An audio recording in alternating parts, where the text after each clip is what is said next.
Assalamualaikum semua, selamat datang di channelku. Kali ini kita akan marble game, yaitu mari belajar gembira. Kali ini kita akan membahas tentang materi sel. Sebelum masuk ke materi, ada yang tahu apa itu sel?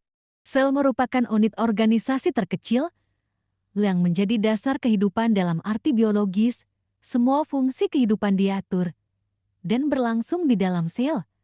Karenanya, sel dapat berfungsi secara otonom selama seluruh kebutuhan hidupnya terpenuhi. Makhluk hidup organisme tersusun dari satu sel tunggal, uniselular, misalnya bakteri, archaea, serta sejumlah fungi dan protozoa, atau dari banyak sel multiselular.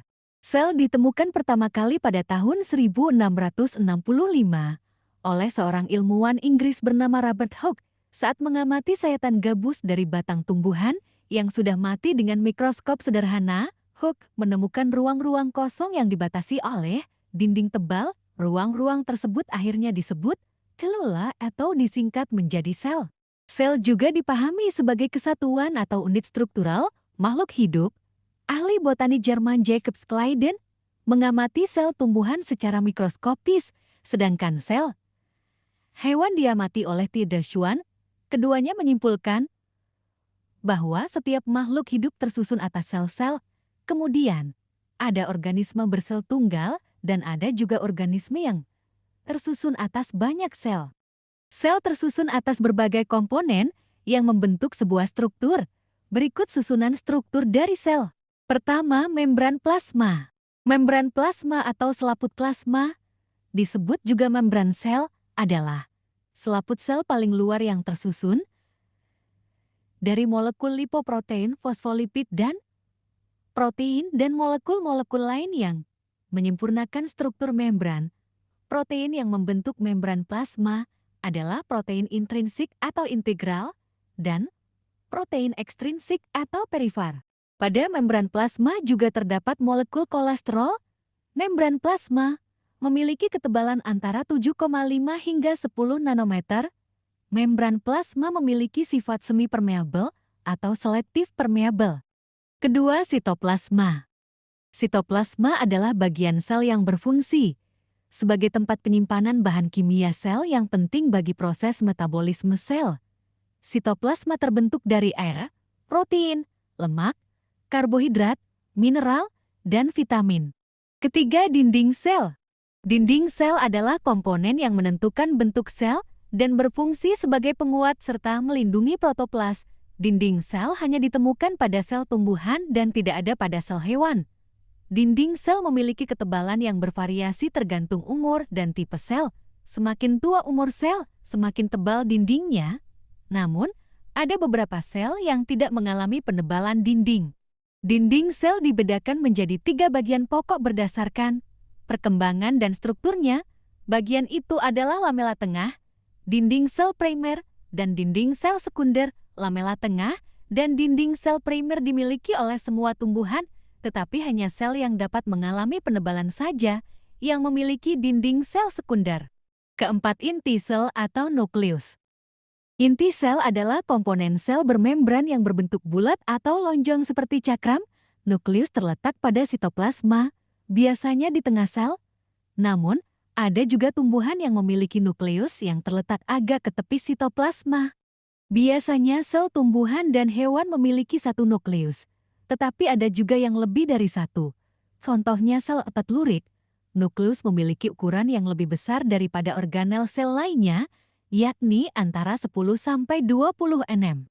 Selain itu, inti sel juga berperan mengatur seluruh kegiatan sel dan membawa informasi genetik berupa kromosom yang akan diturunkan ke generasi berikutnya. Kromosom merupakan struktur yang terdiri atas DNA dan protein. 5. Fosfolipida. Fosfolipida merupakan salah satu penyusun membran plasma. Fosfolipida berupa molekul fosfat bagian kepala dan molekul lemak bagian ekor.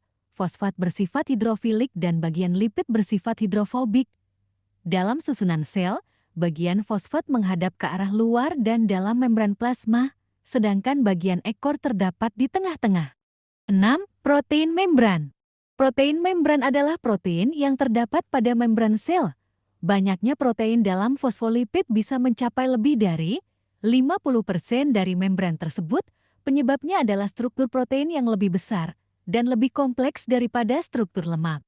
Protein membran terdiri atas protein integral atau intrinsik yang merupakan protein yang menembus fosfolipid bilayar, serta protein perifer atau ekstrinsik yang merupakan protein yang tidak menembus permukaan fosfolipid. Protein intrinsik berperan dalam transportasi atau perpindahan molekul dari dan ke sel. Sementara protein ekstrinsik berupa hormon atau enzim yang berperan mengatur kinerja membran plasma. Ketujuh, retikulum endoplasma atau RE. Retikulum endoplasma adalah bagian sel berupa vesikel atau kantong dengan bentuk pipih, bundar, atau tubuler tabung dan satu sama lain dapat berhubungan. RE tersusun atas selapis membran yang berperan sebagai penghubung antara bagian luar sel dan bagian dalam sel. RE sendiri terbagi menjadi dua jenis, yakni RE halus RE yang tidak dilekati ribosom dan RE kasar RE yang dilekati ribosom. RE memiliki peran anabolik dan protektif. Dalam pengamatan mikroskop, RE terlihat seperti saluran berkelok-kelok dan jala berongga. Saluran-saluran ini berfungsi untuk membantu gerakan substansi dari satu bagian sel ke bagian lainnya. Kedelapan, badan Golgi. Badan Golgi disebut juga aparatus Golgi atau kompleks Golgi. Badan Golgi adalah organel sel yang dijumpai pada sel-sel yang melakukan fungsi ekskresi atau pembuangan. Pada sel tumbuhan, bagian ini disebut juga diktiosom. Badan Golgi berbentuk kantong-kantong pipih, tubulos, dan vesikula. Kesembilan, lisosom. Lisosom adalah organel sel yang berbentuk kantong bola, yang diselubungi oleh selaput atau membran tunggal.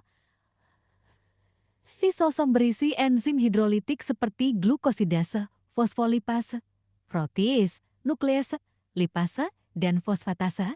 Diameter lisosom sekitar 500 nanometer. 10. Mitokondria. Disebut juga kondriosom. Mitokondria adalah organel sel tempat berlangsungnya respirasi sel pada makhluk hidup. Bentuk dan jumlahnya di dalam sel berbeda-beda tergantung aktivitas dan tipe sel. Mitokondria banyak ditemukan pada sel yang memiliki aktivitas metabolisme tinggi dan yang memerlukan banyak energi, misalnya sel otot jantung. Ke-11, plastida. Plastida adalah organel khas yang ditemukan pada sel tumbuhan. Plastida tersebar di sitoplasma pada sel tumbuhan dan dapat terlihat jelas di bawah mikroskop sederhana. Ukuran dan pigmentasi plastida bervariasi berdasarkan ada atau tidak adanya zat warna. Plastida dibedakan menjadi leukoplas tidak berwarna, oroplas berwarna hijau, dan kromoplas berwarna selain hijau. Komponen sel beserta fungsinya. Selain struktur bagian sel di atas, sel juga tersusun atas komponen kimiawi. Pertama, karbohidrat. Karbohidrat tersusun atas unsur karbon, oksigen, dan hidrogen. Berdasarkan fungsinya, karbohidrat dibedakan menjadi karbohidrat sederhana sebagai sumber energi dalam sel, karbohidrat rantai pendek sebagai cadangan energi, dan karbohidrat rantai panjang sebagai komponen struktural organel dan bagian sel lainnya. 2. Lemak. Lemak tersusun atas unsur karbon, hidrogen, dan oksigen. Lemak dibangun oleh gliserol dan asam lemak. Dalam sel hidup, lemak berfungsi sebagai komponen utama membran sel atau membran plasma, pembentukan hormon, dan pembentukan vitamin. Ketiga, protein. Protein merupakan unsur organik terbesar yang membentuk sebuah sel. Protein tersusun atas protein struktural dan protein fungsional. Protein struktural berfungsi sebagai penyusun organel sel, sedangkan protein fungsional berfungsi mengatur reaksi kimia yang menjaga agar sel tetap hidup. Keempat, asam nukleat. Asam nukleat merupakan materi inti dalam komponen kimiawi sel. Ada dua jenis asam nukleat, yakni asam deoksiribonukleat atau diene dan asam ribonukleat atau RNA. Fungsinya adalah untuk mengontrol aktivitas sel dan membawa informasi genetik. Kelima, air. Air adalah senyawa utama komponen kimiawi sel dengan jumlah terbesar, yakni 50–65% berat sel. Air dalam sel berfungsi sebagai pelarut dan katalisator beberapa reaksi biologis yang terjadi. 6. Vitamin. Vitamin dalam sel memang kecil, tetapi tetap dibutuhkan untuk menunjang berbagai fungsi sel dalam proses metabolisme. Vitamin berperan mempertahankan metabolisme, pertumbuhan, dan menghancurkan radikal bebas. Ketujuh, mineral. Mineral adalah komponen struktural sel yang berfungsi memelihara kerja metabolisme, mengatur enzim, serta menjaga keseimbangan asam dan basa. Ciri-ciri sel. 1. Dapat tumbuh dan berkembang. 2. Dapat memberikan respon atau tanggapan terhadap rangsang. 3. Sel dapat berkembang biak atau menghasilkan keturunan. 4.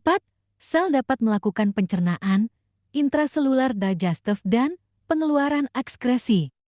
5. Sel dapat menghasilkan energi melalui proses respirasi sel di dalam mitokondria. Itulah tadi materi singkat mengenai sel, semoga bermanfaat. Wassalamualaikum warahmatullahi wabarakatuh.